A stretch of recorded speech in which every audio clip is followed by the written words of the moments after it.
আমি ওনার সাথে যতটুকু সময় কাজ করেছি, আমাদের পত্রিকার উনি ভারপ্রাপ্ত সম্পাদক ছিলেন।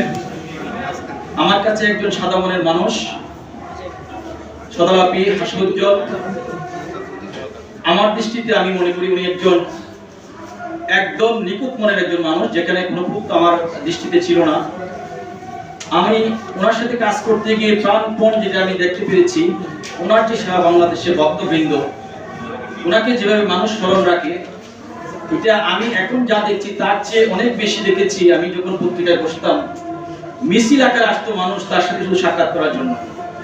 একটা মানুষকে মানুষ এত ভালোবাসে, এটা আসলে না দেখলে বিশ্বাস করা যায় না।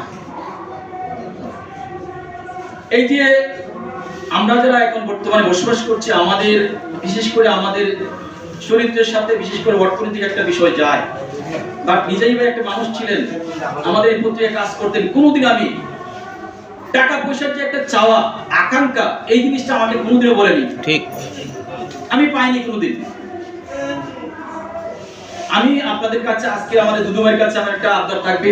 আপনাদের সরকার ক্ষমতায় আছেন, বিশেষ করে নিজাম ভাইয়ের যে কিছু, যেহেতু উনি দুনিয়াতে নাই, ওনার কিছু চাওয়া ছিল যেগুলো প্রতিষ্ঠা করার জন্য, ধরে রাখার জন্য তার যে কীর্তিগুলো ছিল।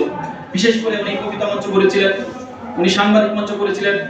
ওনার যে সংগঠনগুলো আছে, সেই সংগঠনগুলোকে কিভাবে বাঁচিয়ে রাখা যায়, তাহলে সবার মধ্যে নিজাম ভাই বেঁচে থাকবেন আমি বিশ্বাস করি। ঠিক, আপনারা এখানে যারা আছেন, প্রত্যেক যারা নিজাম ভাইকে ভালোবাসেন, আজকে এখানে যারা আছেন তারা কোনো টাকার জন্য আসেন নাই, নিজাম ভাইকে ভালোবাসার জন্য কিন্তু এখানে এসেছেন। সকলের জায়গা থেকে নিজাম ভাইয়ের জন্য দোয়া করবেন। আমরা জানি নিজাম ভাই এমন একজন মানুষ ছিলেন, যে আমাদের পূর্ববর্তী বক্তারা বলে গিয়েছেন যে তিনি এমন কোনো ভাষা নেই সেই ভাষা আমরা জানতেন না। ওনার পরিবারের সাথে আমি মিশেছি। ওনার মৃত্যুর পর ওনার বাচ্চারা আমাদের সাথে এসেছিলেন, আমাদের হাউসে এসেছিলেন। আমরা আমাদের জায়গা থেকে যতটুকু সাধ্যমতো চেষ্টা করব, আপনারা অবশ্যই তাদের সাথে থাকবেন। এখন যেহেতু সরকার ক্ষমতায় আছে, আমি দুদু ভাইকে আবার দৃষ্টি আকর্ষণ করব, ওনার জন্য কিছু করা যায় কিনা সেই বিষয়টা বিবেচনা করার জন্য আজকে এই প্রোগ্রাম থেকে, এই শোক সভা থেকে উদারত আহ্বান জানিয়ে